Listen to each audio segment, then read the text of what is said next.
باب 4 ایمان مفصل اللہ پر ایمان، لا الہ الا اللہ کے معنی، لا الہ الا اللہ کی حقیقت، انسان کی زندگی پر عقیدہ توحید کا اثر، خدا کے فرشتوں پر ایمان، خدا کی کتابوں پر ایمان، خدا کے رسولوں پر ایمان، آخرت پر ایمان، عقیدہ آخرت کی ضرورت، عقیدہ آخرت کی صداقت، کلمہ طیبہ۔ آگے بڑھنے سے پہلے تم کو ایک مرتبہ پھر ان معلومات کا جائزہ لینا چاہیے جو تمہیں پچھلے ابواب میں حاصل ہو گئی ہیں۔ 1. اگرچہ اسلام کے معنی خدا کی اطاعت اور فرما برداری کے ہیں، لیکن چونکہ خدا کی ذات و صفات اور اس کی مرضی کے مطابق زندگی بسر کرنے کا طریقہ اور آخرت کی جزا و سزا کا صحیح حال صرف خدا کے پیغمبر ہی کے ذریعے سے معلوم ہو سکتا ہے، اس لیے مذہب اسلام کی صحیح تعریف یہ ہوئی کہ پیغمبر کی تعلیم پر ایمان لانا اور اس کے بتائے ہوئے طریقے پر خدا کی بندگی کرنا اسلام ہے۔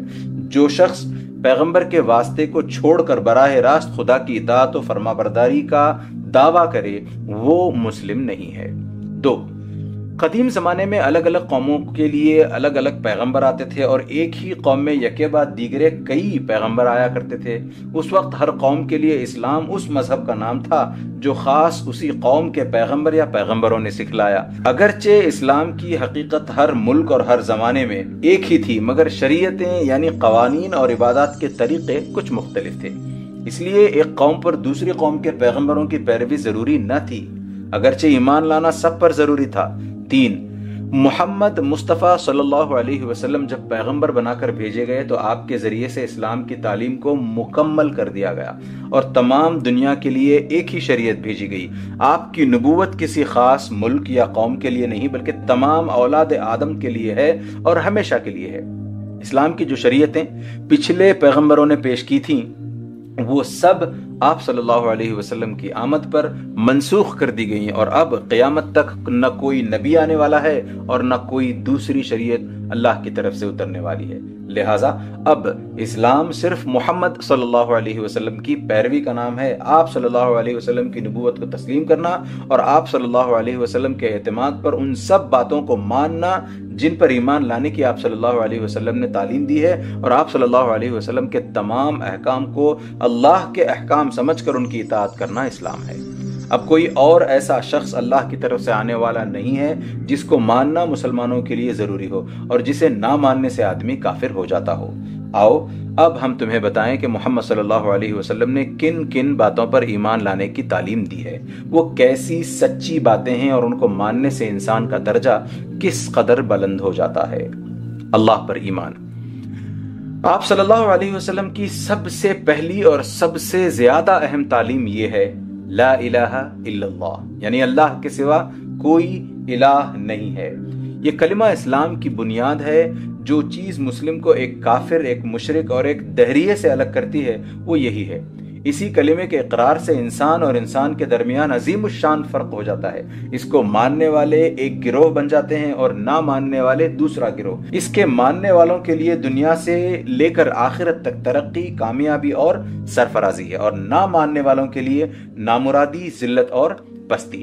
اتنا بڑا فرق جو انسان اور انسان کے درمیان واقع ہو جاتا ہے، یہ محض لام، الف اور ہا سے بنے ہوئے ایک چھوٹے سے جملے کو زبان سے ادا کر دینے کا نتیجہ نہیں ہے۔ زبان سے اگر تم 10 لاکھ کونین کونین پکارتے رہو اور کھاؤ نہیں تو تمہارا بخار نہ اترے گا۔ اسی طرح زبان سے لا الہ الا اللہ کہہ دیا مگر یہ نہ سمجھے کہ اس کے معنی کیا ہیں، اور یہ الفاظ کہہ کر تم نے کتنی بڑی چیز کا اقرار کیا ہے اور اس اقرار سے تم پر کتنی بڑی ذمہ داری عائد ہو گئی ہے، تو ایسا بے سمجھی کا تلفظ بھی کچھ مفید نہیں۔ دراصل فرق تو اسی وقت واقع ہوگا جب لا الہ الا اللہ کے معنی تمہارے دل میں اتر جائیں، اس کے معنی پر تم کو کامل یقین ہو جائے، اس کے خلاف جتنے اعتقادات ہیں ان سے تمہارا دل بالکل پاک ہو جائے، اور اس کلمے کا اثر تمہارے دل و دماغ پر کم از کم اتنا ہی گہرا ہو جتنا اس بات کا اثر ہے کہ آگ جلانے والی چیز ہے اور زہر مار ڈالنے والی چیز۔ یعنی جس طرح آگ کی خاصیت پر ایمان تم کو چولہے میں ہاتھ ڈالنے سے روکتا ہے اور زہر کی خاصیت پر ایمان تم کو زہر کھانے سے باز رکھتا ہے، اسی طرح لا الہ الا اللہ پر ایمان تم کو شرک اور کفر اور دہریت کی ہر چھوٹی سے چھوٹی بات سے روک دے، خواہ وہ اعتقاد میں ہو یا عمل میں۔ لا الہ الا اللہ کے معنی۔ سب سے پہلے یہ سمجھو کہ الہ کسے کہتے ہیں۔ عربی زبان میں الہ کے معنی مستحق عبادت کے ہیں، یعنی ایسی ہستی جو اپنی شان اور جلال اور برتری کے لحاظ سے اس قابل ہو کہ اس کی پرستش کی جائے اور بندگی اور عبادت میں اس کے آگے سر جھکا دیا جائے۔ الہ کے معنی میں یہ مفہوم بھی شامل ہے کہ وہ بے انتہا قدرت کا مالک ہو، جس کی وسعت کو سمجھنے میں انسان کی عقل حیران رہ جائے۔ الہ کے مفہوم میں یہ بات بھی داخل ہے کہ وہ خود کسی کا محتاج نہ ہو اور سب اپنی زندگی کے معاملات میں اس کے محتاج ہوں اور اس سے مدد مانگنے کے لیے مجبور ہوں۔ الہ کے لفظ میں پوشیدگی کا مفہوم بھی پایا جاتا ہے، یعنی الہ اس کو کہیں گے جس کی طاقتیں پر اسرار ہوں۔ فارسی زبان میں خدا اور ہندی میں دیوتا اور انگریزی میں گاڈ کے معنی بھی اس سے ملتے جلتے ہیں، اور دنیا کی دوسری زبانوں میں بھی اس مطلب کے لیے کچھ مخصوص الفاظ پائے جاتے ہیں۔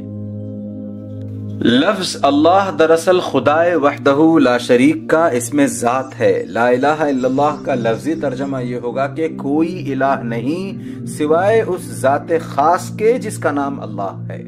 مطلب یہ ہے کہ تمام کائنات میں اللہ کے سوا کوئی ایک ہستی بھی ایسی نہیں جو پوجنے کے لائق ہو، اس کے سوا کوئی اس کا مستحق نہیں کہ عبادت اور بندگی اور اطاعت میں اس کے آگے سر جھکایا جائے۔ صرف وہی ایک ذات تمام جہان کی مالک اور حاکم ہے، تمام چیزیں اس کے محتاج ہیں، سب اسی سے مدد مانگنے پر مجبور ہیں، وہ حواس سے پوشیدہ ہے اور اس کی ہستی کو سمجھنے میں عقل دنگ ہے۔ لا الہ الا اللہ کی حقیقت، یہ تو صرف الفاظ کا مفہوم تھا، اب اس کی حقیقت کو سمجھنے کی کوشش کرو۔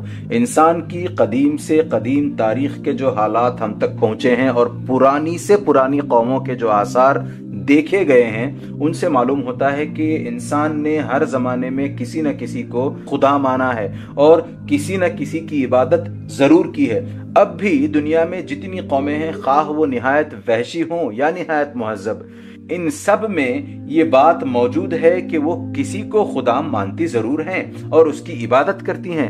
اس سے معلوم ہوا کہ انسان کی فطرت میں خدا کا خیال بیٹھا ہوا ہے، اس کے اندر کوئی ایسی چیز ہے جو اسے مجبور کرتی ہے کہ کسی کو خدا مانے اور اس کی عبادت کرے۔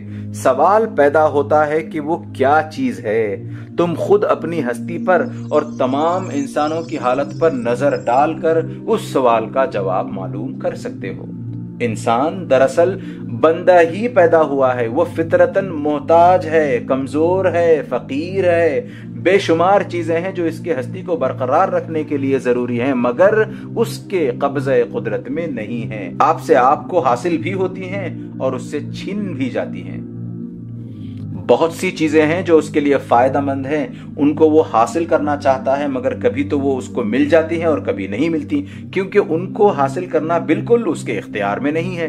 بہت سی چیزیں ہیں جو اس کو نقصان پہنچاتی ہیں، اس کی عمر بھر کی محنتوں کو آن کی آن میں برباد کر دیتی ہیں، ان کی آرزوؤں کو خاک میں ملا دیتی ہیں، اس کو بیماری اور ہلاکت میں مبتلا کر دیتی ہیں۔ وہ ان کو دفع کرنا چاہتا ہے، کبھی وہ دفع ہو جاتی ہیں اور کبھی نہیں ہوتی۔ اس سے وہ جان لیتا ہے کہ ان کا آنا اور نہ آنا، دفع ہونا یا نہ ہونا اس کے اختیار سے باہر ہے۔ بہت سی چیزیں ہیں جن کی شان و شوکت اور بزرگی کو دیکھ کر وہ مرعوب ہو جاتا ہے۔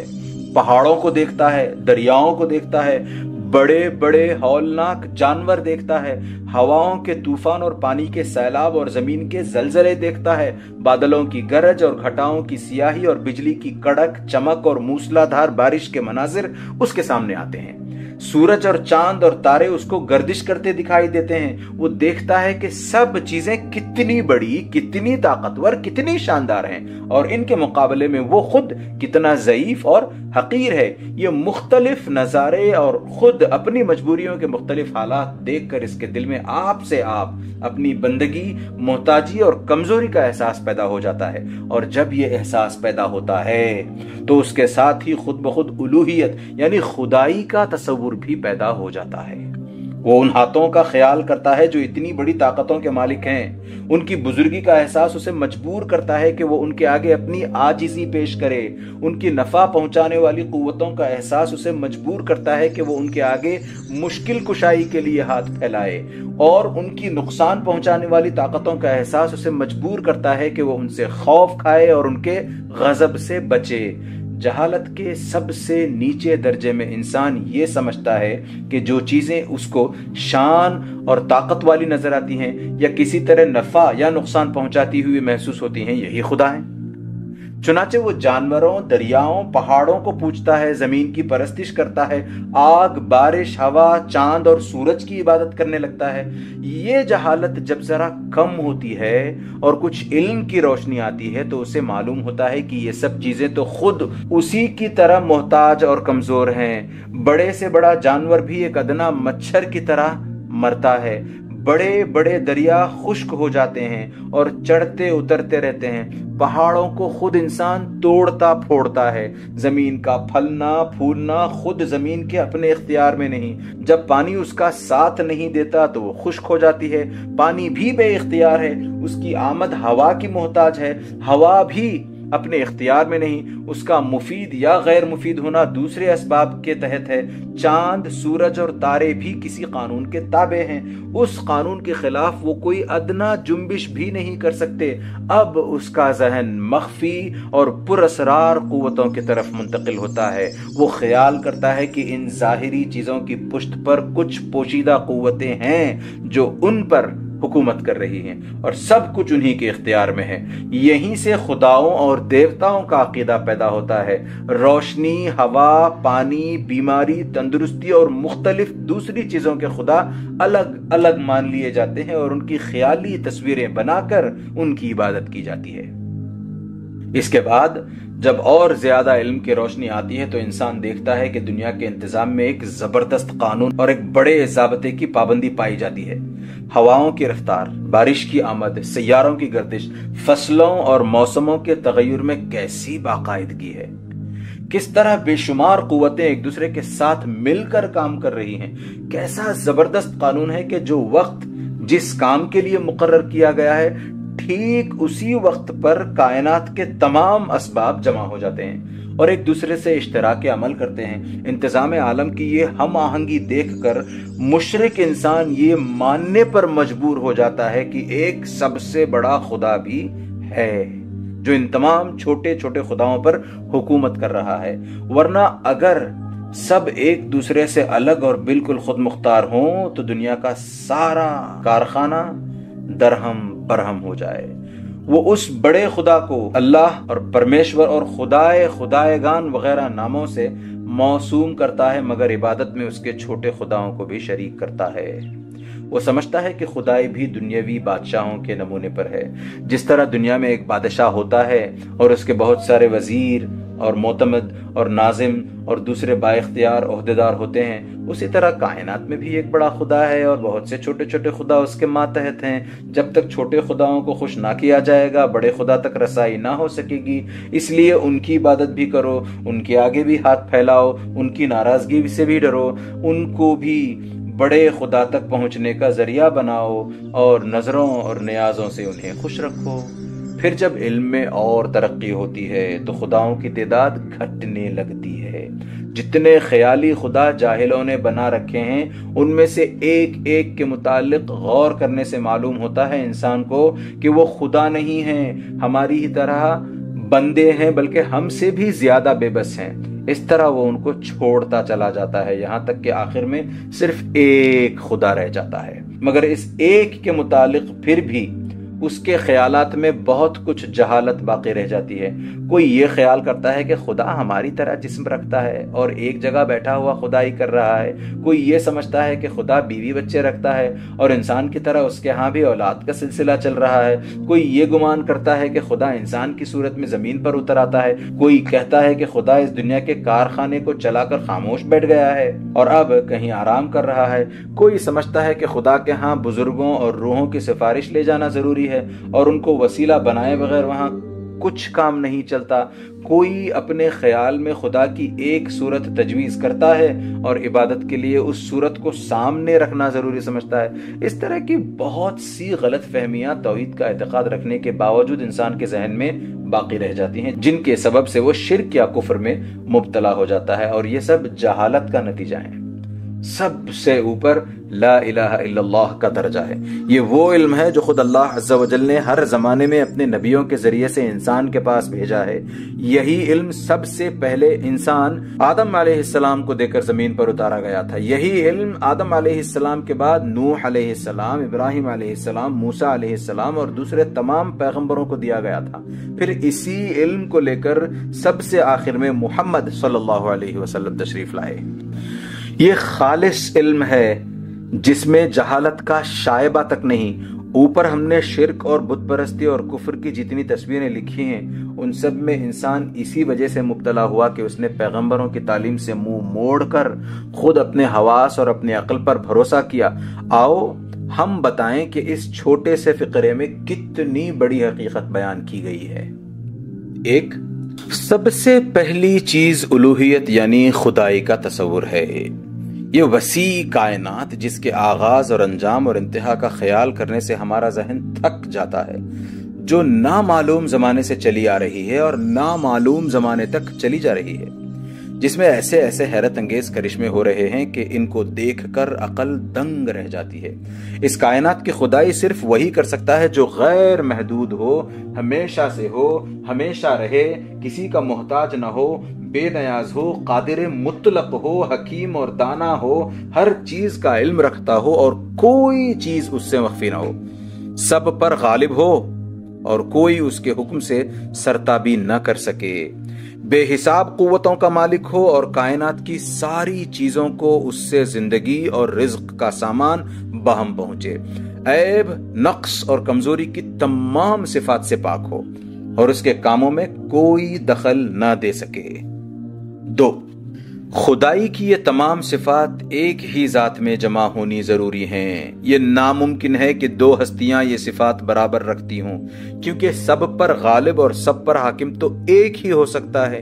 یہ بھی ممکن نہیں کہ یہ صفات تقسیم ہو کر بہت سے خداؤں میں بٹ جائیں، کیونکہ اگر حاکم ایک ہو اور عالم دوسرا اور رازق تیسرا تو ہر ایک خدا دوسرے کا محتاج ہوگا، اور اگر ایک نے دوسرے کا ساتھ نہ دیا تو ساری کائنات یک لخت فنا ہو جائے گی۔ یہ بھی ممکن نہیں کہ یہ صفات ایک دوسرے کو منتقل ہوں، یعنی کبھی ایک خدا میں پائی جائیں اور کبھی دوسرے میں، کیونکہ جو خدا زندہ رہنے کی قوت نہ رکھتا ہو وہ ساری کائنات کو زندگی نہیں بخش سکتا، اور جو خدا خود اپنی خدائی کی حفاظت نہ کر سکتا ہو وہ اتنی بڑی کائنات پر حکومت نہیں کر سکتا۔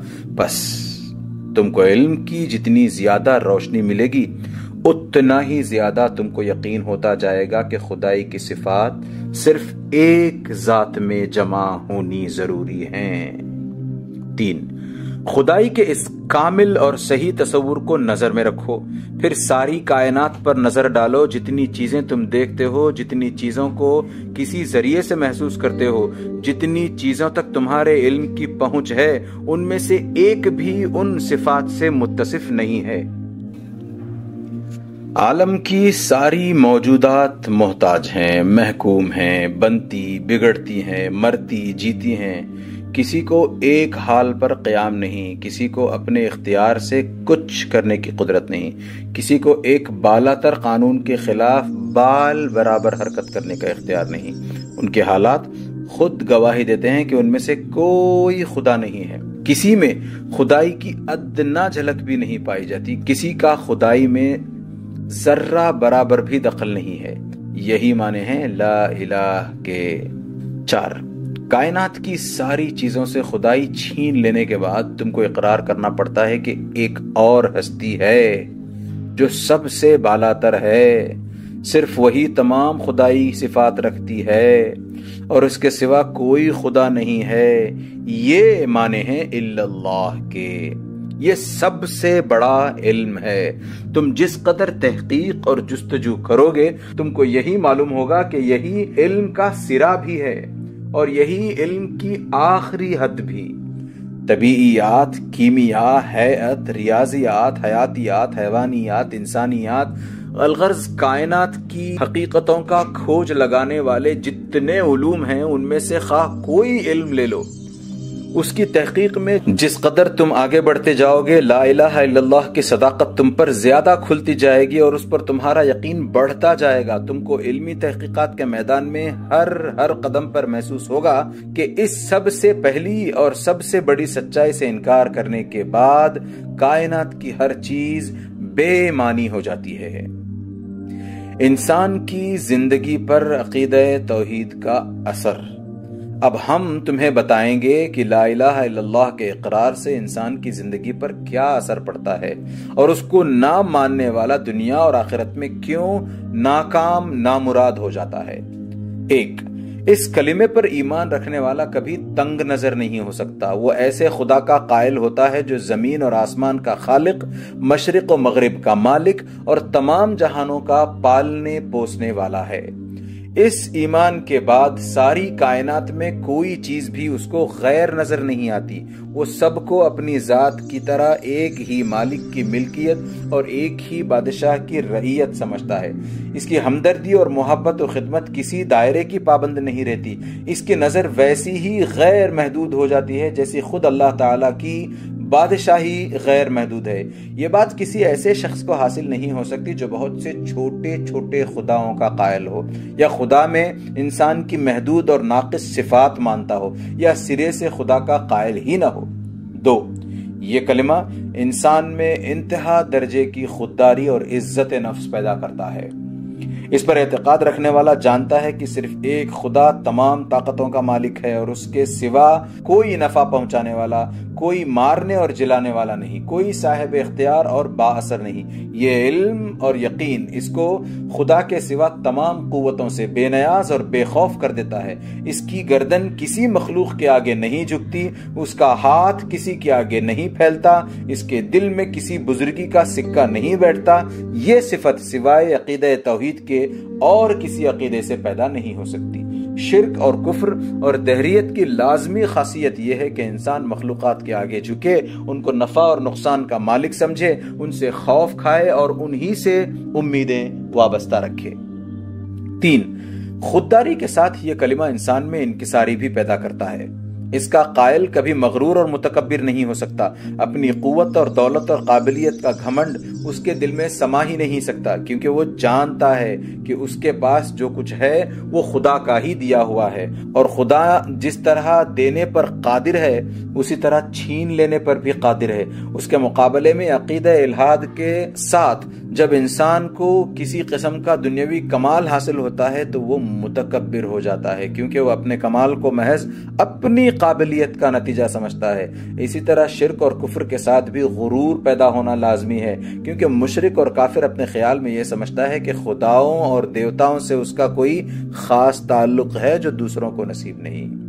4، اس کلمے پر اعتقاد رکھنے والا اچھی طریقے سے سمجھتا ہے کہ نفس کی پاکیزگی اور عمل کی نیکی کے سوا اس کی نجات اور فلاح کا کوئی ذریعہ نہیں، کیونکہ وہ ایک ایسے خدا پر اعتقاد رکھتا ہے جو بے نیاز ہے، کسی سے کوئی رشتہ نہیں رکھتا، بے لاگ عدل کرنے والا ہے اور کسی کو اس کی خدائی میں دخل یا اثر حاصل نہیں۔ اس کے مقابلے میں مشرکین اور کفار ہمیشہ جھوٹی توقعات پر زندگی بسر کرتے ہیں۔ ان میں سے کوئی سمجھتا ہے کہ خدا کا بیٹا ہمارے لیے کفارہ بن گیا ہے، کوئی خیال کرتا ہے کہ ہم خدا کے چہیتے ہیں اور ہمیں سزا مل ہی نہیں سکتی، کسی کا گمان یہ ہے کہ ہم اپنے بزرگوں سے خدا کے ہاں سفارش کرا لیں گے، کوئی اپنے دیوتاؤں کو نظر و نیاز دے کر سمجھ لیتا ہے کہ اب اسے دنیا میں سب کچھ کرنے کا لائسنس مل گیا ہے۔ اس قسم کے جھوٹے اعتقادات ان لوگوں کو ہمیشہ گناہوں اور بدکاریوں کے چکر میں پھنسائے رکھتے ہیں، اور وہ ان کے بھروسے پر نفس کی پاکیزگی اور عمل کی نیکی سے غافل ہو جاتے ہیں۔ رہے دہریے تو وہ سرے سے یہ اعتقاد ہی نہیں رکھتے کہ کوئی بالاتر ہستی ان سے بھلے یا برے کاموں کی باز پرس کرنے والی بھی ہے، اس لیے وہ دنیا میں اپنے آپ کو آزاد سمجھتے ہیں۔ ان کے نفس کی خواہش ان کی خدا ہوتی ہے اور وہ اس کے بندے ہوتے ہیں۔ 5، اس کلمے کا قائل کسی حال میں مایوس اور دل شکستہ نہیں ہوتا۔ وہ ایک ایسے خدا پر ایمان رکھتا ہے جو زمین و آسمان کے سارے خزانوں کا مالک ہے، جس کے فضل و کرم بے حد و حساب ہیں اور جس کی قوتیں بے پایہ ہیں۔ یہ ایمان اس کے دل کو غیر معمولی تسکین بخشتا ہے، اس کو اطمینان سے بھر دیتا ہے اور ہمیشہ امیدوں سے لبریز رکھتا ہے۔ چاہے وہ تمام دنیا کے دروازوں سے ٹھکرا دیا جائے، سارے اسباب کا رشتہ ٹوٹ جائے اور وسائل و ذرائع ایک ایک کر کے اس کا ساتھ چھوڑ دیں، پھر بھی ایک خدا کا سہارا کسی حال میں اس کا ساتھ نہیں چھوڑتا، اور اسی کے بل بوتے وہ نئی امیدوں کے ساتھ کوشش پر کوشش کیے چلا جاتا ہے۔ یہ اطمینان قلب عقیدہ توحید کے سوا کسی اور عقیدے سے حاصل نہیں ہو سکتا۔ مشرکین اور کفار اور دہریے چھوٹے دل کے ہوتے ہیں، ان کا بھروسہ محدود طاقتوں پر ہوتا ہے، اس لیے مشکلات میں بھی بہت جلد مایوسی ان کو گھیر لیتی ہے اور اکثر ایسی حالتوں میں وہ خودکشی تک کر گزرتے ہیں۔ 6، اس کلمے کا اعتقاد انسان میں عزم اور حوصلہ اور صبر و توکل کی زبردست طاقت پیدا کر دیتا ہے۔ وہ جب خدا کی خوشنودی کے لیے دنیا میں بڑے بڑے کام انجام دینے کے لیے اٹھتا ہے تو اس کے دل میں یہ یقین ہوتا ہے کہ میری پشت پر زمین و آسمان کے بادشاہ کی قوت ہے۔ یہ خیال اس میں پہاڑ کی سی مضبوطی پیدا کرتا ہے اور دنیا کی ساری مشکلات اور مصیبتیں اور مخالف طاقتیں مل کر بھی اس کو اپنے عزم سے ہٹا نہیں سکتی۔ 7، یہ کلمہ انسان کو بہادر بنا دیتا ہے۔ دیکھو، آدمی کو بزدل بنانے والی دراصل 2 چیزیں ہوتی ہیں، ایک تو جان اور مال اور بال بچوں کی محبت، دوسرے یہ خیال کہ خدا کے سوا کوئی اور مارنے والا ہے، اور یہ کہ آدمی اپنی تدبیر سے موت کو ٹال سکتا ہے۔ لا الہ الا اللہ کا اعتقاد ان دونوں چیزوں کو دل سے نکال دیتا ہے۔ پہلی چیز تو اس لیے نکل جاتی ہے کہ اس کا قائل اپنی جان و مال اور ہر چیز کا مالک خدا ہی کو سمجھتا ہے اور اس کی خوشنودی کے لیے سب کچھ قربان کرنے پر تیار ہو جاتا ہے۔ رہی دوسری چیز تو وہ اس وجہ سے باقی نہیں رہتی کہ لا الہ الا اللہ کہنے والے کے نزدیک جان لینے کی قدرت کسی انسان یا حیوان یا توپ یا تلوار یا لکڑی یا پتھر میں نہیں ہے، اس کا اختیار صرف خدا کو ہے، اور اس نے موت کا جو وقت مقرر کر دیا ہے اس سے پہلے دنیا کی تمام قوتیں مل کر بھی چاہیں تو کسی کی جان نہیں لے سکتی۔ یہی وجہ ہے کہ اللہ پر ایمان رکھنے والے سے زیادہ بہادر دنیا میں کوئی نہیں ہوتا۔ اس کے مقابلے میں تلواروں کی باڑھ اور گولیوں کی بوچھاڑ اور فوجوں کی یورش سب ناکام ہو جاتی ہیں۔ جب وہ خدا کی راہ میں لڑنے کے لیے بڑھتا ہے تو اپنے سے 10 گنی طاقت کا بھی منہ پھیر دیتا ہے۔ مشرکین اور کفار اور دہریے یہ قوت کہاں سے لائیں گے؟ ان کی تو جان ان کو سب سے زیادہ پیاری ہوتی ہے، اور وہ یہ سمجھتے ہیں کہ موت دشمن کے لانے سے آتی ہے اور ان کے بھاگنے سے بھاگ سکتی ہے۔ 8، لا الہ الا اللہ کا اعتقاد انسان میں قناعت اور بے نیازی کی شان پیدا کر دیتا ہے۔ حرص، ہوس، شک، حسد کے رقیق جذبات اس کے دل سے نکال دیتا ہے۔ کامیابی حاصل کرنے کے لیے ناجائز اور ذلیل طریقے اختیار کرنے کا خیال تک اس کے ذہن میں نہیں آنے دیتا۔ وہ سمجھتا ہے کہ رزق اللہ کے ہاتھ میں ہے، جس کو چاہے زیادہ دے، جس کو چاہے کم دے۔ عزت، طاقت اور ناموری اور حکومت سب کچھ خدا کے اختیار میں ہے۔ وہ اپنی مصلحتوں کے لحاظ سے جس کو جس قدر چاہتا ہے عطا کرتا ہے۔ ہمارا کام صرف اپنی حد تک جائز کوشش کرنا ہے۔ کامیابی اور ناکامی خدا فضل پر موقوف ہے۔ وہ اگر دینا چاہے تو دنیا کی کوئی طاقت، کوئی قوت اسے روک نہیں سکتی، اور اگر وہ نہ دینا چاہے تو کوئی طاقت دلوا نہیں سکتی۔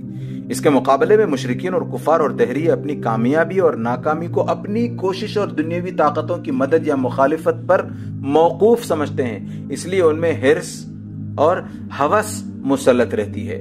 کامیابی حاصل کرنے کے لیے رشوت، خوشامد، سازش اور ہر قسم کے بدترین ذرائع اختیار کرنے میں انہیں باک نہیں ہوتا۔ دوسروں کی کامیابی پر رشک و حسد میں جلے مرتے ہیں اور ان کو نیچا دکھانے کی کوئی بری سے بری تدبیر بھی نہیں چھوڑتے۔ 9، سب سے بڑی چیز یہ ہے کہ لا الہ الا اللہ کا اعتقاد انسان کو خدا کے قانون کا پابند بناتا ہے۔ اس کلمے پر ایمان لانے والا یقین رکھتا ہے کہ خدا ہر چھپی اور کھلی چیز سے باخبر ہے، ہماری شہرک سے بھی زیادہ قریب ہے۔ اگر ہم رات کے اندھیرے میں اور تنہائی کے گوشے میں بھی کوئی گناہ کریں تو خدا کو اس کا علم ہے، اور ہمارے دل کی گہرائی میں بھی کوئی برا ارادہ پیدا ہو، خدا کو پہلے سے وہ پتا ہوتا ہے۔ ہم سب سے چھپا سکتے ہیں مگر خدا سے نہیں چھپا سکتے، سب سے بھاگ سکتے ہیں مگر خدا کی سلطنت سے نہیں نکل سکتے، سب سے بچ سکتے ہیں مگر خدا کی پکڑ سے بچنا غیر ممکن ہے۔ یہ یقین جتنا مضبوط ہوگا اتنا ہی زیادہ انسان اپنے خدا کے احکام کا مطیع ہوگا۔ جس چیز کو خدا نے حرام قرار دیا ہے وہ اس کے پاس کبھی نہ پھٹکے گا، اور جس چیز کا اس نے حکم دیا ہے وہ اس کو تنہائی اور تاریکی میں بھی بچا لائے گا، کیونکہ اس کے ساتھ ایک ایسی پولیس لگی ہوئی ہے جو کسی حال میں اس کا پیچھا نہیں چھوڑتی، اور اس کو ایسی عدالت کا کھٹکا لگا رہتا ہے جس کے وارنٹ سے وہ کہیں بھاگ ہی نہیں سکتا۔ یہی وجہ ہے کہ مسلم ہونے کے لیے سب سے پہلی اور ضروری شرط لا الہ الا اللہ پر ایمان لانا ہے۔ مسلم کے معنی جیسا کہ تم کو ابتدا میں بتایا جا چکا ہے خدا کے فرما بردار بندے کے ہیں، اور خدا کا فرما بردار ہونا ممکن ہی نہیں جب تک کہ انسان اس بات پر یقین نہ لائے کہ اللہ کے سوا کوئی الہ نہیں ہے۔ محمد صلی اللہ علیہ وسلم کی تعلیم میں یہ ایمان باللہ سب سے اہم اور بنیادی چیز ہے۔ یہ اسلام کا مرکز ہے، اس کی جڑ ہے، اس کی قوت کا منبع ہے۔ اس کے سوا اسلام کے جتنے اعتقادات اور احکام اور قوانین ہیں سب اسی بنیاد پر قائم ہیں، اور ان سب کو اسی مرکز سے قوت پہنچتی ہے۔ اس کو ہٹا دینے کے بعد اسلام کوئی چیز نہیں رہتا۔ خدا کے فرشتوں پر ایمان۔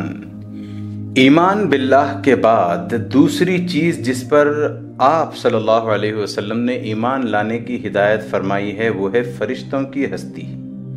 اور بڑا فائدہ اس تعلیم کا یہ ہے کہ اس سے توحید کا اعتقاد شرک کے تمام خطروں سے پاک ہو جاتا ہے۔ اوپر تم کو بتایا جا چکا ہے کہ مشرکین نے خدائی میں دو قسم کی مخلوقات کو شریک کیا ہے۔ ایک قسم ان مخلوقات کی ہے جو جسمانی وجود رکھتی ہیں اور نظر آتی ہیں، مثلا سورج، چاند، تارے، آگ، پانی اور بزرگ انسان وغیرہ۔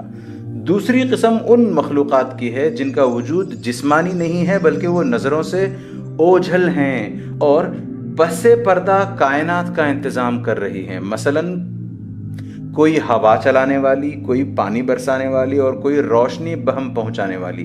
ان میں سے پہلی قسم کی چیزیں تو انسان کی آنکھوں کے سامنے موجود ہیں، اس لیے ان کی خدائی کی نفی خود لا الہ الا اللہ کے الفاظ سے ہی ہو جاتی ہے۔ لیکن دوسری قسم کی مخلوقات پوشیدہ اور پر اسرار ہیں۔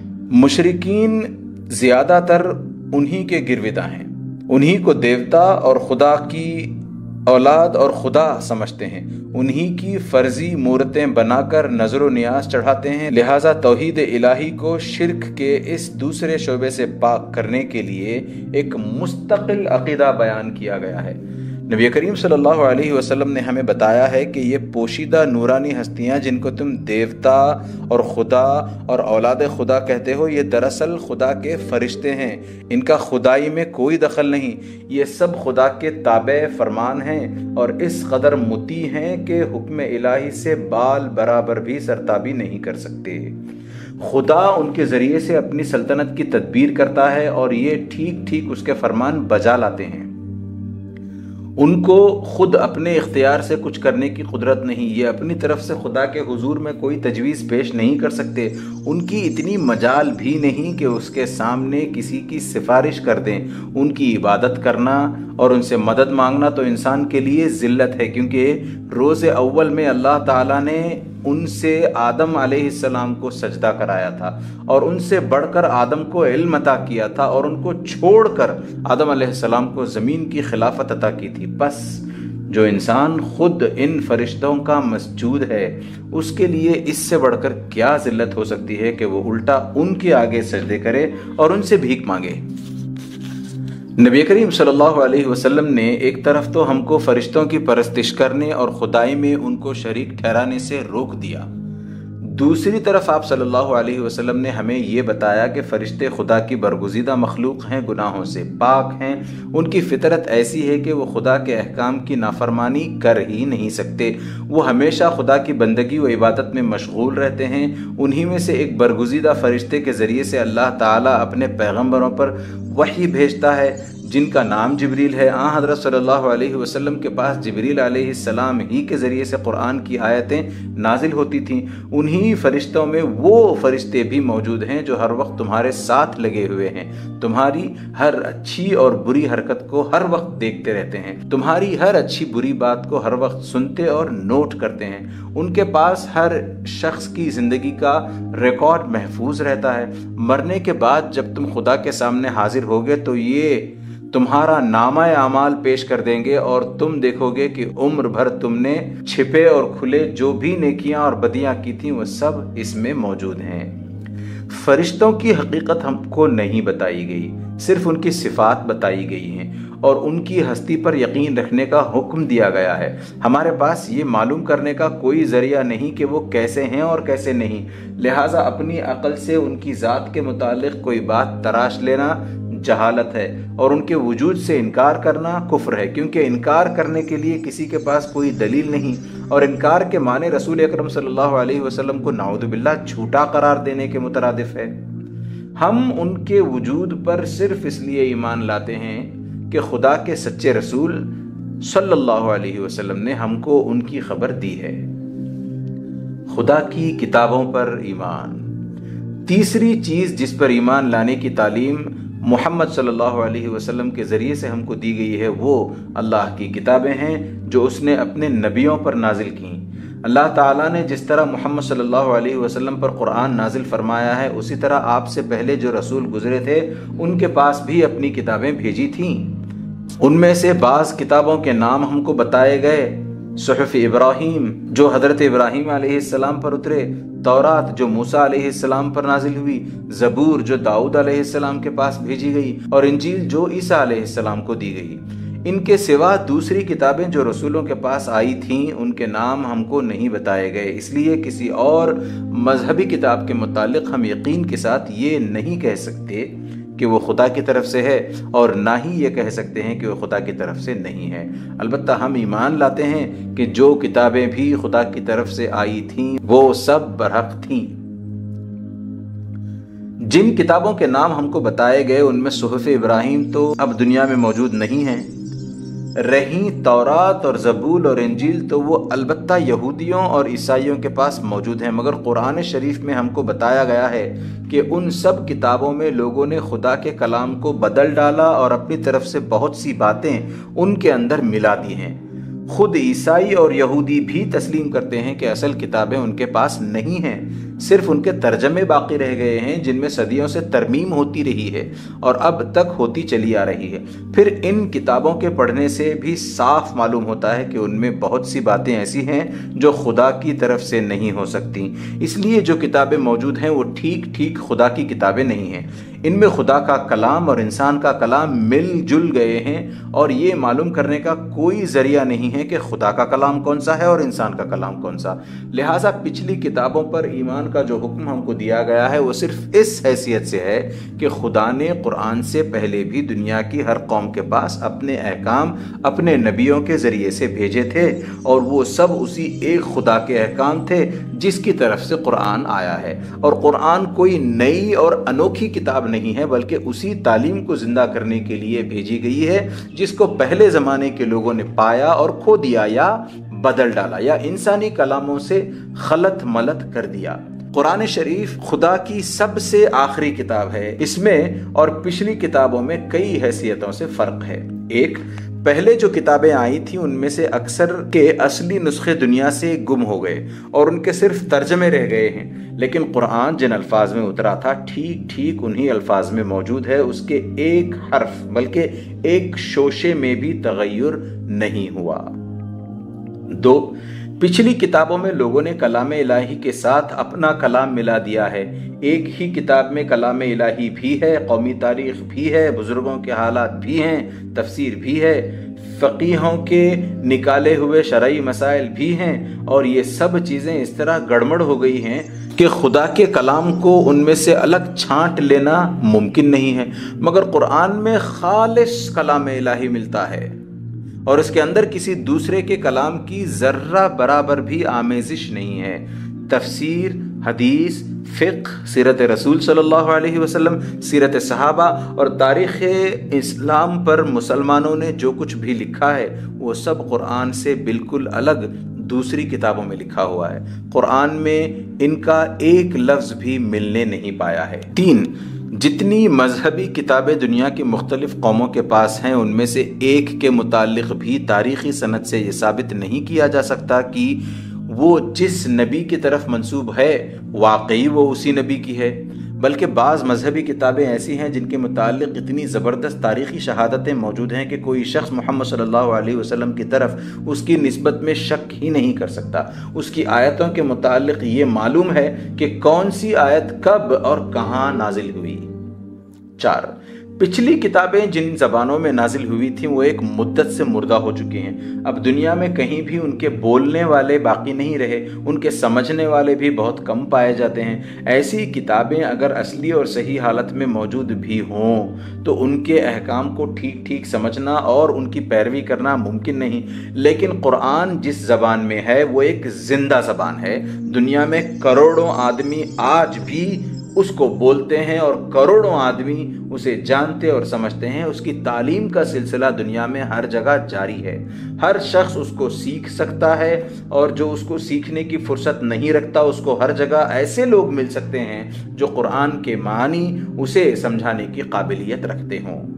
5، جتنی مذہبی کتابیں دنیا کی مختلف قوموں کے پاس ہیں ان میں سے ہر کتاب میں کسی خاص قوم کو مخاطب کیا گیا ہے، اور ہر کتاب میں ایسے احکام پائے جاتے ہیں جو معلوم ہوتا ہے کہ صرف ایک خاص زمانے کے حالات اور ضروریات کے لیے تھے، مگر اب نہ ان کی ضرورت ہے اور نہ ان پر عمل کیا جا سکتا ہے۔ اس سے یہ بات خود بخود ظاہر ہو جاتی ہے کہ یہ سب کتابیں الگ الگ قوموں کے لیے مخصوص تھیں۔ ان میں سے کوئی کتاب بھی تمام دنیا کے لیے نہیں آئی تھی۔ پھر جن قوموں کے لیے یہ کتابیں آئی تھیں ان کے لیے بھی یہ ہمیشہ ہمیشہ کے واسطے نہ تھیں بلکہ کسی خاص زمانے کے لیے تھیں۔ اب قرآن کو دیکھو، اس کتاب میں ہر جگہ انسان کو مخاطب کیا گیا ہے۔ اس کے کسی فقرے سے بھی یہ شبہ نہیں ہو سکتا کہ یہ کسی خاص قوم کے لیے ہے۔ نیز اس کتاب میں جتنے احکام دیے گئے ہیں وہ سب ایسے ہیں جن پر ہر زمانے میں ہر جگہ عمل کیا جا سکتا ہے۔ یہ بات ثابت کرتی ہے کہ قرآن ساری دنیا کے لیے ہے اور ہمیشہ کے لیے ہے۔ 6، پچھلی کتابوں میں سے ہر ایک میں نیکی اور صداقت کی باتیں بیان کی گئی تھیں، اخلاق اور راست بازی کے اصول سکھائے گئے تھے، خدا کی مرضی کے مطابق زندگی بسر کرنے کے طریقے بتائے گئے تھے، لیکن کوئی ایک کتاب بھی ایسی نہ تھی جس میں ساری خوبیوں کو ایک جگہ جمع کر دیا گیا ہو اور کوئی چیز چھوڑی نہ گئی ہو۔ یہ بات صرف قرآن میں ہے کہ جتنی خوبیاں پچھلی کتابوں میں الگ الگ تھیں وہ سب اس میں جمع کر دی گئی ہیں، اور جو خوبیاں پچھلی کتابوں سے چھوٹ گئی تھیں وہ بھی اس کتاب میں آ گئی ہیں۔ 7، تمام مذہبی کتابوں میں انسان کے دخل در معقولات سے ایسی باتیں مل گئی ہیں جو حقیقت کے خلاف ہیں، عقل کے خلاف ہیں، ظلم اور بے انصافی پر مبنی ہیں، انسان کے عقیدے اور عمل دونوں کو خراب کرتی ہیں، حتیٰ کہ بہت سی کتابوں میں فحش اور بد اخلاقی کی باتیں بھی پائی جاتی ہیں۔ قرآن ان سب چیزوں سے پاک ہے، اس میں کوئی ایسی بات نہیں ہے جو عقل کے خلاف ہو یا جس کو دلیل یا تجربے سے غلط ثابت کیا جا سکتا ہو۔ اس کے کسی حکم میں بے انصافی نہیں ہے، اس کی کوئی بات انسان کو گمراہی میں ڈالنے والی نہیں ہے، اس میں فحش اور بد اخلاقی کا نام و نشان تک نہیں ہے۔ اول سے آخر تک سارا قرآن اعلیٰ درجے کی حکمت اور دانائی اور عدل و انصاف کی تعلیم اور راہ راست کی ہدایت اور بہترین احکام اور قوانین سے بھرا ہوا ہے۔ یہی خصوصیات ہیں جن کی بنا پر تمام دنیا کی قوموں کو ہدایت دی گئی ہے کہ قرآن پر ایمان لائیں اور تمام کتابوں کو چھوڑ کر صرف اسی ایک کتاب کی پیروی کریں، کیونکہ انسان کو خدا کی مرضی کے مطابق زندگی بسر کرنے کے لیے جس قدر ہدایت کی ضرورت ہے وہ سب اس میں بے کم و کاست بیان کر دی گئی ہیں۔ یہ کتاب آ جانے کے بعد کسی دوسری کتاب کی حاجت باقی نہیں رہتی۔ جب تم کو یہ معلوم ہوگا کہ قرآن اور دوسری کتابوں میں کیا فرق ہے تو یہ بات تم خود سمجھ سکتے ہو کہ دوسری کتابوں پر ایمان اور قرآن پر ایمان میں کیا فرق ہونا چاہیے۔ پچھلی کتابوں پر ایمان صرف تصدیق کی حد تک ہے، یعنی وہ سب خدا کی طرف سے تھیں اور سچی تھیں، اور اسی غرض کے لیے آئی تھیں جس کو پورا کرنے کے لیے قرآن آیا ہے۔ اور قرآن پر ایمان اس حیثیت سے ہے کہ یہ خدا کا خالص کلام ہے، سراسر حق ہے، اس کا ہر لفظ محفوظ ہے، اس کی ہر بات سچی ہے، اس کے ہر حکم کی پیروی فرض ہے، اور ہر وہ بات رد کر دینے کے قابل ہے جو قرآن کے خلاف ہو۔ خدا کے رسولوں پر ایمان۔ کتابوں کے بعد ہم کو خدا کے تمام رسولوں پر بھی ایمان لانے کی ہدایات کی گئی ہیں۔ یہ بات تم کو پچھلے باب میں بتائی جا چکی ہے کہ خدا کے رسول تمام قوموں کے پاس آئے تھے اور ان سب نے اسی اسلام کی تعلیم دی تھی جس کی تعلیم دینے کے لیے آخر میں محمد صلی اللہ علیہ وسلم تشریف لائے۔ اس لحاظ سے خدا کے تمام رسول ایک ہی گروہ کے لوگ تھے۔ اگر کوئی شخص ان میں سے کسی ایک کو بھی جھوٹا قرار دے تو گویا اس نے سب کو جھٹلا دیا، اور کسی ایک کی بھی تصدیق کرے تو آپ اس کے لیے لازم ہو جاتا ہے کہ سب کی تصدیق کرے۔ فرض کرو کہ 10 آدمی ایک ہی بات کہتے ہیں، جب تم نے ایک سچا تسلیم کیا تو خود بخود تم نے باقی 9 کو بھی سچا تسلیم کر لیا۔ اگر تم ایک کو جھوٹا کہو گے تو اس کے معنی یہ ہیں کہ تم نے خود اس بات ہی کو جھوٹ قرار دے دیا ہے جو وہ بیان کر رہا ہے، اور اس سے 10 کی تکذیب لازم آئے گی۔ یہی وجہ ہے کہ اسلام میں تمام رسولوں پر ایمان لانا ضروری ہے۔ جو شخص کسی رسول پر ایمان نہ لائے وہ کافر ہوگا، خواہ باقی رسولوں کو مانتا ہو۔ روایات میں ہے کہ دنیا کی مختلف قوموں میں جو نبی بھیجے گئے ہیں ان کی تعداد 1,24,000 ہے۔ اگر تم خیال کرو کہ دنیا کب سے آباد ہے اور اس میں کتنی قومیں گزر چکی ہیں تو یہ تعداد کچھ بھی زیادہ معلوم نہیں ہوگی۔ ان 1.25 لاکھ نبیوں میں سے جن کے نام ہم کو قرآن نے بتائے ہیں ان پر تو صراحت کے ساتھ ایمان لانا ضروری ہے۔ باقی تمام کے متعلق ہم کو صرف عقیدہ رکھنے کی تعلیم دی گئی ہے کہ جو لوگ بھی خدا کی طرف سے اس کے بندوں کی ہدایت کے لیے بھیجے گئے تھے وہ سب سچے تھے۔ ہندوستان، چین، ایران، مصر، افریقہ، یورپ اور دنیا کے دوسرے ملکوں میں جو نبی آئے ہوں گے ہم ان سب پر ایمان لاتے ہیں، مگر ہم کسی خاص شخص کے متعلق یہ نہیں کہہ سکتے کہ وہ نبی تھا اور نہ یہ کہہ سکتے ہیں کہ وہ نبی نہ تھا، اس لیے کہ ہمیں اس کے متعلق کچھ نہیں بتایا گیا۔ البتہ مختلف مذاہب کے پیرو جن لوگوں کو اپنا پیشوا مانتے ہیں ان کے خلاف کچھ کہنا ہمارے لیے جائز نہیں۔ بہت ممکن ہے کہ در حقیقت وہ نبی ہوں اور بعد میں ان کے پیرووں نے ان کے مذہب کو بگاڑ دیا ہو، جس طرح موسیٰ علیہ السلام اور عیسیٰ علیہ السلام کے پیرووں نے بگاڑا۔ لہٰذا ہم جو بھی کچھ اظہار رائے کریں گے ان کے مذہب اور ان کی رسموں کے متعلق کریں گے، مگر پیشواؤں کے حق میں خاموش رہیں گے تاکہ بغیر جانے بوجھے ہم سے کسی رسول کی شان میں گستاخی نہ ہو جائے۔ پچھلے رسولوں میں اور محمد صلی اللہ علیہ وسلم میں اس لحاظ سے تو کوئی فرق نہیں کہ آپ کی طرح وہ بھی سچے تھے، خدا کے بھیجے ہوئے تھے، اسلام کا سیدھا راستہ بتانے والے تھے اور ہمیں سب پر ایمان لانے کا حکم دیا گیا ہے۔ مگر ان ساری حیثیتوں میں یکساں ہونے کے باوجود آپ میں اور دوسرے پیغمبروں میں 3 باتوں کا فرق ہے۔ ایک یہ کہ پچھلے انبیاء خاص قوموں میں خاص زمانوں کے لیے آئے تھے اور محمد صلی اللہ علیہ وسلم تمام دنیا کے لیے اور ہمیشہ کے لیے نبی بنا کر بھیجے گئے ہیں، جیسا کہ ہم پچھلے باب میں تفصیل کے ساتھ بیان کر چکے ہیں۔ دوسرے یہ کہ یہ پچھلے انبیاء کی تعلیمات یا تو بالکل دنیا سے ناپید ہو چکی ہیں یا کسی قدر باقی رہ گئی ہیں تو اپنی خالص صورت میں محفوظ نہیں رہی ہیں۔ اسی طرح ان کے ٹھیک حالات بھی آج دنیا میں کہیں نہیں ملتے، بلکہ ان پر بکثرت افسانوں کے ردے چڑھے ہیں۔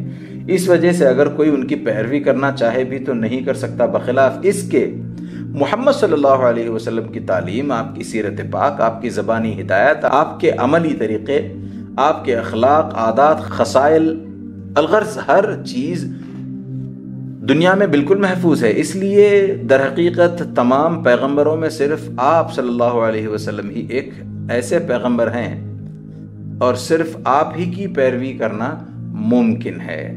تیسرے یہ کہ پچھلے انبیاء کے ذریعے سے اسلام کی جو تعلیم دی گئی تھی وہ مکمل نہیں تھی۔ ہر نبی کے بعد دوسرا نبی آ کر اس کے احکام اور قوانین اور ہدایت میں ترمیم و اضافہ کرتا رہا۔ اصلاح و ترقی کا سلسلہ برابر جاری تھا، اسی لیے ان نبیوں کی تعلیمات کو ان کا زمانہ گزر جانے کے بعد اللہ تعالیٰ نے محفوظ بھی نہیں رکھا، کیونکہ ہر کامل تعلیم کے بعد پچھلی ناقص تعلیم کی ضرورت باقی نہیں رہتی۔ آخر میں محمد صلی اللہ علیہ وسلم کے ذریعے سے اسلام کی ایسی تعلیم دی گئی جو ہر حیثیت سے مکمل تھی۔ اس کے بعد تمام انبیاء کی شریعتیں آپ سے منسوخ ہو گئیں، کیونکہ کامل کو چھوڑ کر ناقص کی پیروی کرنا عقل کے خلاف ہے۔ جو شخص محمد صلی اللہ علیہ وسلم کی پیروی کرے گا اس نے گویا تمام نبیوں کی پیروی کی، اس لیے کہ تمام نبیوں کی تعلیم میں جو کچھ بھلائی تھی وہ سب نبی کریم صلی اللہ علیہ وسلم کی تعلیم میں موجود ہے، اور جو شخص آپ صلی اللہ علیہ وسلم کی پیروی کو چھوڑ کر کسی پچھلے نبی کی پیروی کرے گا وہ بہت سی بھلائیوں سے محروم رہ جائے گا، اس لیے کہ جو بھلائیاں بعد میں آئیں وہ اس پرانی تعلیم میں نہ تھیں۔ ان وجوہ سے تمام دنیا کے انسانوں پر لازم ہو گیا کہ وہ صرف محمد صلی اللہ علیہ وسلم کی پیروی کریں۔ مسلمان ہونے کے لیے یہ ضروری ہے کہ انسان نبی کریم صلی اللہ علیہ وسلم پر 3 حیثیتوں سے ایمان لائے۔ ایک یہ کہ آپ اللہ کے سچے پیغمبر ہیں، دوسرے یہ کہ آپ کی ہدایت بالکل کامل ہے، اس میں کوئی نقص نہیں اور وہ ہر غلطی سے پاک ہے، تیسرے یہ کہ آپ خدا کے آخری پیغمبر ہیں، آپ کے بعد قیامت تک کوئی نبی کسی قوم میں آنے والا نہیں ہے، نہ کوئی ایسا شخص آنے والا ہے جس پر ایمان لانا مسلمان ہونے کے لیے شرط ہو، جس کو نہ ماننے سے کوئی شخص کافر ہو جائے۔ آخرت پر ایمان، 5ویں چیز جس پر محمد صلی اللہ علیہ وسلم نے ہم کو ایمان لانے کی ہدایت فرمائی ہے وہ آخرت ہے۔ آخرت کے متعلق جن جن چیزوں پر ایمان لانا ضروری ہے وہ یہ ہیں: ایک دن اللہ عز و جل تمام عالم اور اس کی مخلوقات کو مٹا دیں گے، اس دن کا نام قیامت ہے۔ 2، پھر وہ سب کو ایک دوسری زندگی بخشیں گے اور سب اللہ کے سامنے حاضر ہوں گے، اس کو حشر کہتے ہیں۔ 3، تمام لوگوں نے اپنی دنیاوی زندگی میں جو کچھ کیا ہے اس کا پورا نامہ اعمال اللہ کی عدالت میں پیش ہوگا۔ 4، اللہ تعالی ہر شخص کے اچھے اور برے اعمال وزن فرمائیں گے، جس کی بھلائی اللہ کے میزان میں برائی سے زیادہ وزنی ہوگی اس کو اللہ بخش دیں گے، اور جس کی برائی کا پلہ بھاری رہے گا اسے سزا دیں گے۔ 5، جن لوگوں کی بخشش ہو جائے وہ جنت میں جائیں گے اور جن کو سزا دی جائے وہ دوزخ میں جائیں گے۔ عقیدہ آخرت کی ضرورت۔ آخرت کا یہ عقیدہ جس طرح محمد صلی اللہ علیہ وسلم نے پیش کیا ہے اسی طرح پچھلے تمام انبیاء بھی اسے پیش کرتے آئے ہیں، اور ہر زمانے میں اس پر ایمان لانا مسلمانوں کے لیے لازمی شرط رہا ہے۔ تمام نبیوں نے اس شخص کو کافر قرار دیا ہے جو اس سے انکار کرے یا اس میں شک کرے، کیونکہ اس عقیدے کے بغیر اللہ اور اس کی کتابوں اور اس کے رسولوں کو ماننا بالکل بے معنی ہو جاتا ہے اور انسان کی زندگی ساری خراب ہو جاتی ہے۔ اگر تم غور کرو تو یہ بات آسانی سے تمہاری سمجھ میں آ سکتی ہے۔ تم سے جب کبھی کسی کام کے لیے کہا جاتا ہے تو سب سے پہلا سوال جو تمہارے دل میں پیدا ہوتا ہے وہ یہی ہے کہ اس کے کرنے کا کیا فائدہ ہے اور نہ کرنے کا کیا نقصان ہے۔ یہ سوال کیوں پیدا ہوتا ہے؟ اس کی وجہ یہ ہے کہ انسان کی فطرت ہر ایسے کام کو لغو اور فضول سمجھتی ہے جس کا کوئی حاصل نہ ہو۔ تم کسی ایسے فعل پر کبھی آمادہ نہ ہوگے جس کے متعلق تم کو یقین ہو کہ اس سے کوئی فائدہ نہیں، اور اسی طرح تم کسی ایسی چیز سے پرہیز کرنا بھی قبول نہ کرو گے جس کے متعلق تم کو یہ یقین ہو کہ اس سے کوئی نقصان نہیں۔ یہی حال شک کا بھی ہے۔ جس کام کا فائدہ مشکوک ہو اس میں تمہارا جی ہرگز نہ لگے گا، اور جس کام کے نقصان دہ ہونے میں شک ہو اس سے بچنے کی بھی تم خاص کوشش نہ کرو گے۔ بچوں کو دیکھو، وہ آگ میں ہاتھ کیوں ڈال دیتے ہیں؟ اس لیے نہ کہ ان کو اس بات کا یقین نہیں کہ آگ جلا دینے والی چیز ہے، اور وہ پڑھنے سے کیوں بھاگتے ہیں؟ اس وجہ سے نہ کہ جو کچھ فائدے ان کے بڑے انہیں سمجھانے کی کوشش کرتے ہیں وہ ان کے دل کو نہیں لگتے۔ اب خیال کرو کہ جو شخص آخرت کو نہیں مانتا اور خدا کو ماننے اور اس کی مرضی کے مطابق چلنے کو بے نتیجہ سمجھتا ہے، اس کے نزدیک نہ تو خدا کی فرما برداری کا کوئی فائدہ ہے اور نہ ہی اس کی نافرمانی کا کوئی نقصان۔ پھر کیوں کر ممکن ہے کہ وہ ان احکامات کی اطاعت کرے جو خدا نے اپنے رسولوں اور اپنے کتابوں کے ذریعے سے دیے ہیں؟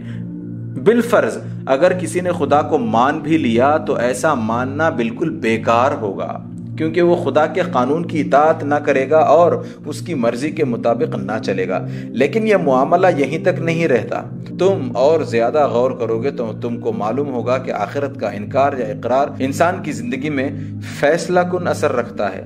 جیسا کہ ہم نے اوپر بیان کیا، انسان کی فطرت ہی ایسی ہے کہ وہ ہر کام کے کرنے یا نہ کرنے کا فیصلہ اس کے فائدے اور نقصان کے لحاظ سے کرتا ہے۔ اب ایک شخص تو وہ ہے جس کی نظر صرف اسی دنیا کے فائدے اور نقصان پر ہے، وہ کسی ایسے نیک کام پر ہرگز آمادہ نہ ہوگا جس سے کوئی فائدہ اسے دنیا میں حاصل ہونے کی امید نہ ہو، اور وہ کسی ایسے برے کام سے پرہیز نہ کرے گا جس سے اس کو اس دنیا میں کوئی نقصان پہنچنے کا خطرہ نہ ہو۔ ایک دوسرا شخص ہے جس کی نظر افعال کے آخری نتائج پر ہے، وہ دنیا کے فائدے اور نقصانات کو محض عارضی چیز سمجھے گا۔ وہ آخرت کے دائمی فائدے یا نقصان کا لحاظ کر کے نیکی کو اختیار کرے گا اور بدی کو چھوڑ دے گا، خواہ اس دنیا میں نیکی سے کتنا ہی بڑا نقصان اور بدی سے کتنا ہی بڑا فائدہ ہوتا ہو۔ دیکھو دونوں میں کتنا بڑا فرق ہو گیا۔ ایک کے نزدیک نیکی وہ ہے جس کا کوئی اچھا نتیجہ اس دنیا کی ذرا سی زندگی میں حاصل ہو جائے، مثلا کچھ روپیہ ملے، کوئی زمین ہاتھ آ جائے، کوئی عہدہ مل جائے، کوئی نیک نامی ہو جائے اور شہرت ہو جائے، اور کچھ لوگ واہ واہ کریں یا کچھ لذت یا خوشی حاصل ہو جائے، کچھ خواہشات کی تسکین ہو، کچھ نفس کو مزہ آ جائے۔ اور بدی وہ ہے جس سے کوئی برا نتیجہ اس کی زندگی میں ظاہر ہو یا ظاہر ہونے کا خوف ہو، مثلا جان و مال کا نقصان، صحت کی خرابی، بدنامی، حکومت کی سزا، کسی قسم کی تکلیف یا رنج یا بدمزگی۔ اس کے مقابلے میں دوسرے شخص کے نزدیک نیکی وہ ہے جس سے خدا خوش ہو، اور بدی وہ ہے جس سے خدا ناراض ہو۔ نیکی اگر دنیا میں اس کو کسی قسم کا فائدہ پہنچائے بلکہ الٹا نقصان ہی نقصان دے، تب بھی وہ اس کو نیکی ہی سمجھتا ہے اور یقین رکھتا ہے کہ آخرکار خدا اس کو ہمیشہ باقی رکھنے والا فائدہ عطا کرے گا۔ اور بدی سے خواہ یہاں کسی قسم کا نقصان نہ پہنچے، نہ نقصان کا خوف ہو، بلکہ سراسر فائدہ ہی فائدہ نظر آئے، پھر بھی وہ اس کو بدی ہی سمجھتا ہے اور یقین رکھتا ہے کہ اگر میں دنیا کی اس مختصر زندگی میں سزا سے بچ گیا اور چند روز مزے لوٹتا بھی رہا، تب بھی آخر کار خدا کے عذاب سے نہ بچوں گا۔ یہ وہ مختلف خیالات ہیں جن کے اثر سے انسان دو مختلف طریقے اختیار کرتا ہے۔ جو شخص آخرت پر یقین نہیں رکھتا، اس کے لیے قطعی ناممکن ہے کہ وہ ایک قدم بھی اسلام کے طریقے پر چل سکے۔ اسلام کہتا ہے کہ خدا کی راہ میں غریبوں کو زکوٰۃ دو، وہ جواب دیتا ہے کہ زکوٰۃ سے میری دولت گھٹ جائے گی، میں تو اپنے مال پر الٹے سود لوں گا اور سود کی ڈگری میں غریبوں کے گھر کا تنکا تک غرق کرا لوں گا۔ اسلام کہتا ہے ہمیشہ سچ بولو اور جھوٹ سے پرہیز کرو، خواہ سچائی میں کتنا ہی نقصان اور جھوٹ میں کتنا ہی فائدہ ہو۔ وہ جواب دیتا ہے کہ میں ایسی سچائی کو لے کر کیا کروں گا جس سے مجھے نقصان پہنچے اور کچھ فائدہ نہ ہو، اور ایسے جھوٹ سے پرہیز کیوں کروں جو فائدہ مند ہو اور جس میں بدنامی کا خوف تک نہ ہو۔ وہ ایک سنسان راستے سے گزرتا ہے، ایک قیمتی چیز پڑی ہوئی اس کو نظر آتی ہے۔ اسلام کہتا ہے کہ یہ تیرا مال نہیں تو اسے ہرگز نہ لے۔ وہ جواب دیتا ہے کہ مفت آئی ہوئی چیز کو کیوں چھوڑوں؟ یہاں کوئی دیکھنے والا نہیں جو پولیس کو خبر کرے یا عدالت میں گواہی دے یا لوگوں میں مجھے کوئی بدنام کرے، پھر کیوں نہ میں اس مال سے فائدہ اٹھاؤں۔ ایک شخص پوشیدہ طور پر اس کے پاس کوئی مال امانت رکھواتا ہے اور مر جاتا ہے، اسلام کہتا ہے کہ امانت میں خیانت نہ کر، اس کا مال اس کے بچوں کو پہنچا دے۔ وہ کہتا ہے کیوں؟ کوئی شہادت اس بات کی نہیں کہ مرنے والے کا مال میرے پاس ہے، خود اس کے بال بچوں کو اس کی خبر تک نہیں۔ جب میں آسانی کے ساتھ اس مال کو کھا سکتا ہوں اور کسی دعوے یا کسی بدنامی کا بھی خوف نہیں، تو کیوں نہ اسے کھا جاؤں؟ الغرض یہ کہ زندگی کے راستے میں ہر قدم پر اسلام اس کو ایک طریقے پر چلنے کی ہدایت کرے گا اور وہ اس کے بالکل خلاف دوسرا طریقہ اختیار کرے گا، کیونکہ اسلام میں ہر چیز کی قدر و قیمت آخرت کے دائمی نتائج کے لحاظ سے ہے، مگر وہ شخص ہر معاملے میں صرف ان نتائج پر نظر رکھتا ہے جو اس دنیا کی چند روزہ زندگی میں حاصل ہوتے ہیں۔ اب تم سمجھ سکتے ہو کہ آخرت پر ایمان لائے بغیر انسان کیوں مسلمان نہیں ہو سکتا۔ مسلمان تو خیر بڑی چیز ہے، سچ یہ ہے کہ آخرت کا انکار انسان کو انسانیت سے گرا کر حیوانیت سے بھی بدتر درجے میں لے جاتا ہے۔ عقیدہ آخرت کی صداقت۔ عقیدہ آخرت کی ضرورت اور اس کی منفعت تم کو معلوم ہو گئی۔ اب ہم مختصر طور پر تمہیں یہ بتاتے ہیں کہ محمد صلی اللہ علیہ وسلم نے جو عقیدہ آخرت کے متعلق بیان فرمایا ہے، عقل کی روح سے بھی ہمیں وہی صحیح معلوم ہوتا ہے۔ اگرچہ اس عقیدے پر ہمارا ایمان صرف رسول خدا صلی اللہ علیہ وسلم کے اعتماد پر ہے، عقل پر اس کا مدار نہیں ہے، لیکن جب ہم غور و فکر سے کام لیتے ہیں تو ہم کو آخرت کے متعلق تمام عقیدوں میں سب سے زیادہ یہی عقیدہ مطابق عقل معلوم ہوتا ہے۔ آخرت کے متعلق دنیا میں 3 مختلف عقیدے پائے جاتے ہیں۔ ایک گروہ کہتا ہے کہ انسان مرنے کے بعد فنا ہو جاتا ہے، اس کے بعد کوئی زندگی نہیں۔ یہ دہریوں کا خیال ہے جو سائنسدان ہونے کا دعویٰ کرتے ہیں۔ دوسرا گروہ کہتا ہے کہ انسان اپنے اعمال کا نتیجہ بھگتنے کے لیے بار بار اسی دنیا میں جنم لیتا ہے۔ اگر اس کے اعمال برے ہیں تو وہ دوسرے جنم میں کوئی جانور مثلا کتا یا بلی بن کر آئے گا، یا کوئی درخت بن کر پیدا ہوگا، یا کسی بدتر درجے کے انسان کی شکل اختیار کرے گا، اور اگر اچھے اعمال ہیں تو زیادہ اونچے درجے پر پہنچے گا۔ یہ خیال بعض خام مذہبوں میں پایا جاتا ہے۔ تیسرا گروہ قیامت اور حشر اور خدا کی عدالت میں پیشی اور جزا و سزا پر ایمان رکھتا ہے۔ یہ تمام انبیاء کا متفقہ عقیدہ ہے۔ اب پہلے گروہ کے عقیدے پر غور کرو۔ ان لوگوں کا کہنا ہے کہ مرنے بعد کسی کو زندہ ہوتے ہوئے ہم نے نہیں دیکھا، ہم تو یہی دیکھتے ہیں کہ جو مرتا ہے وہ مٹی میں مل جاتا ہے، لہٰذا مرنے کے بعد کوئی زندگی نہیں۔ مگر غور کرو، کیا یہ کوئی دلیل ہے؟ مرنے کے بعد تم نے کسی کو زندہ ہوتے نہیں دیکھا تو تم زیادہ سے زیادہ کہہ سکتے ہو کہ ہم نہیں جانتے کہ مرنے کے بعد کیا ہوگا۔ اس سے آگے بڑھ کر تم یہ جو دعویٰ کرتے ہو کہ ہم جانتے ہیں کہ مرنے کے بعد کچھ نہ ہوگا، اس کا تمہارے پاس کیا ثبوت ہے؟ ایک گنوار نے اگر ہوائی جہاز نہیں دیکھا تو وہ کہہ سکتا ہے کہ مجھے معلوم نہیں کہ ہوائی جہاز کیا چیز ہے، لیکن جب وہ کہے گا کہ میں جانتا ہوں کہ ہوائی جہاز جیسی کوئی چیز ہے ہی نہیں، تو عقل مند اس کو احمق کہیں گے، اس لیے کہ اس کا کسی چیز کو نہ دیکھنا یہ معنی نہیں رکھتا کہ وہ چیز سرے سے ہے ہی نہیں۔ ایک آدمی کیا اگر ساری دنیا کے لوگوں نے بھی کسی چیز کو نہ دیکھا تو یہ دعویٰ نہیں کیا جا سکتا کہ وہ ہے ہی نہیں یا ہو ہی نہیں سکتی۔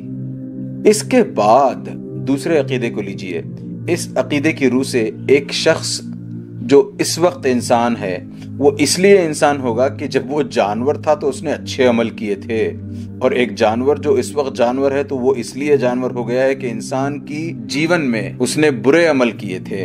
دوسرے الفاظ میں یوں کہو کہ انسان اور حیوان اور درخت ہونا سب دراصل پہلے جنم کے اعمال کا نتیجہ ہے۔ اب سوال یہ ہے کہ پہلے کیا چیز تھی؟ اگر کہتے ہو کہ پہلے انسان کا قالب اس کو کسی اچھے عمل کے بدلے میں ملا، اگر کہتے ہو کہ حیوان تھا یا درخت تھا، ماننا پڑے گا کہ اس سے پہلے انسان ہو، ورنہ سوال ہوگا کہ درخت یا حیوان کا قالب اس کو کس برے عمل کی سزا میں ملا ہے۔ الغرض یہ کہ اس عقیدے کے ماننے والے مخلوقات کی ابتدا کسی جیون سے بھی قرار نہیں دیتے، کیونکہ ہر جیون سے پہلے ایک جیون ہونا ضروری ہے تاکہ بعد والے جیون کے عمل کا نتیجہ قرار دیا جائے۔ یہ بات صریح عقل کے خلاف ہے۔ اب تیسرے عقیدے کو لو۔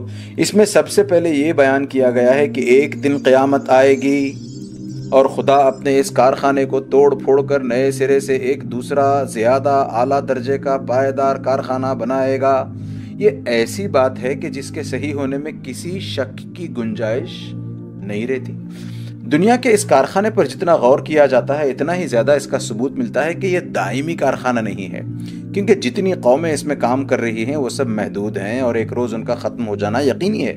اس لیے تمام سائنسدان اس بات پر متفق ہو چکے ہیں کہ ایک دن سورج ٹھنڈا اور بے نور ہو جائے گا، سیارے ایک دوسرے سے ٹکرائیں گے اور دنیا تباہ ہو جائے گی۔ دوسری بات یہ بھی بیان کی گئی ہے کہ انسان کو دوبارہ زندگی بخشی جائے گی۔ کیا ناممکن ہے؟ اگر ناممکن ہے تو اب جو زندگی انسان کو حاصل ہے یہ کیسے ممکن ہو گئی؟ ظاہر ہے کہ جس خدا نے اس دنیا میں انسان کو پیدا کیا وہ دوسری دنیا میں بھی پیدا کر سکتا ہے۔ تیسری بات یہ ہے کہ انسان نے اس دنیا کی زندگی میں جتنے عمل کیے ہیں ان سب کا ریکارڈ محفوظ ہے اور حشر کے دن پیش ہوگا۔ یہ ایسی چیز ہے جس کا ثبوت آج ہم کو اس دنیا میں بھی مل رہا ہے۔ پہلے سمجھا جاتا تھا کہ جو آواز ہمارے منہ سے نکلتی ہے وہ ہوا میں تھوڑی سی لہر پیدا کر کے فنا ہو جاتی ہے، مگر اب معلوم ہوا ہے کہ ہر آواز اپنے گرد و پیش پر اپنا نقش چھوڑتی ہے جس کو دوبارہ پیدا کیا جا سکتا ہے۔ چنانچہ گراموفون کا ریکارڈ اسی اصول پر بنا ہے۔ اسی سے یہ معلوم ہوا کہ ہماری ہر حرکت کا ریکارڈ ان تمام چیزوں پر منقوش ہو رہا ہے جن کے ساتھ اس حرکت کا کسی طور پر تصادم ہوتا ہے۔ جب حال یہ ہے تو یہ بات بالکل یقینی معلوم ہوتی ہے کہ ہمارا پورا نامہ اعمال محفوظ ہے اور دوبارہ اس کو حاضر کیا جا سکتا ہے۔ چوتھی بات یہ ہے کہ خدا حشر کے دن عدالت کرے گا اور حق کے ساتھ ہمارے اچھے برے اعمال کی جزا و سزا دے گا۔ اس کو کون ناممکن کہہ سکتا ہے؟ اس میں کون سی بات خلاف عقل ہے؟ عقل تو خود یہ چاہتی ہے کہ کبھی خدا کی عدالت ہو اور ٹھیک ٹھیک حق کے ساتھ فیصلے کیے جائیں۔ ہم دیکھتے ہیں کہ ایک شخص نیکی کرتا ہے اور اس کا کوئی فائدہ اس دنیا میں اس کو نہیں حاصل ہوتا، ایک شخص بدی کرتا ہے اور اس سے کوئی نقصان اس کو نہیں پہنچتا۔ یہی نہیں بلکہ ہم ہزاروں مثالیں ایسی دیکھتے ہیں کہ ایک شخص نے نیکی کی اور اسے الٹا نقصان ہوا، ایک دوسرے شخص نے بدی کی اور وہ خوب مزے کرتا ہے۔ اس قسم کے واقعات کو دیکھ کر عقل مطالبہ کرتی ہے کہ کہیں نہ کہیں نیکی کا اور شریر آدمی کو شرارت کا پھل ملنا چاہیے۔ آخری چیز جنت اور جہنم ہے۔ ان کا وجود بھی ناممکن نہیں۔ اگر سورج، چاند اور مریخ کو خدا بنا سکتا ہے تو آخر جنت اور جہنم نہ بنا سکنے کی کیا وجہ ہے؟ جب وہ عدالت کرے گا اور لوگوں کو جزا و سزا دے گا تو جزا پانے والوں کے لیے کوئی عزت اور لطف و مسرت کا مقام اور سزا پانے والوں کے لیے کوئی ذلت اور رنج و تکلیف کا مقام بھی ہونا چاہیے۔ ان باتوں پر جب تم غور کرو گے تو تمہاری عقل خود کہے گی کہ انسان کے انجام کے متعلق جتنے عقیدے دنیا میں پائے جاتے ہیں ان میں زیادہ دل کو لگتا ہوا عقیدہ یہی ہے، اور اس میں کوئی چیز خلاف عقل یا ناممکن نہیں لگتی۔ پھر جب ایسی ایک بات محمد صلی اللہ علیہ وسلم جیسے سچے نبی نے بیان کی ہے اور اس میں سراسر ہماری بھلائی ہے تو عقل مندی یہ ہے کہ اس پر یقین کیا جائے، نہ یہ کہ خواہ مخواہ بلا کسی دلیل کے شک کیا جائے۔ کلمہ طیبہ، یہ 5 عقیدے تاہم قدر پر ایمان کا عقیدہ، یہ 6 عقیدوں کا خلاصہ صرف ایک کلمے میں آ جاتا ہے، لا الہ الا اللہ محمد الرسول اللہ۔ جب تم لا الہ الا اللہ کہتے ہو تو تمام باطل معبودوں کو چھوڑ کر صرف ایک خدا کی بندگی کا اقرار کرتے ہو، اور جب محمد الرسول اللہ کہتے ہو تو اس بات کی تصدیق کرتے ہو کہ محمد صلی اللہ علیہ وسلم اللہ کے رسول ہیں۔ رسالت کی تصدیق کے ساتھ خود بخود یہ بات تم پر لازم آتی ہے کہ خدا کی ذات و صفات اور ملائکہ اور کتب آسمانی اور انبیاء و آخرت اور قدر کے متعلق جو کچھ اور جیسا کچھ نبی کریم صلی اللہ علیہ وسلم نے تعلیم فرمایا ہے اس پر ایمان لاؤ، اور اللہ کی عبادت اور فرما برداری کا جو طریقہ آپ صلی اللہ علیہ وسلم نے بتایا ہے اس کی پیروی کرو۔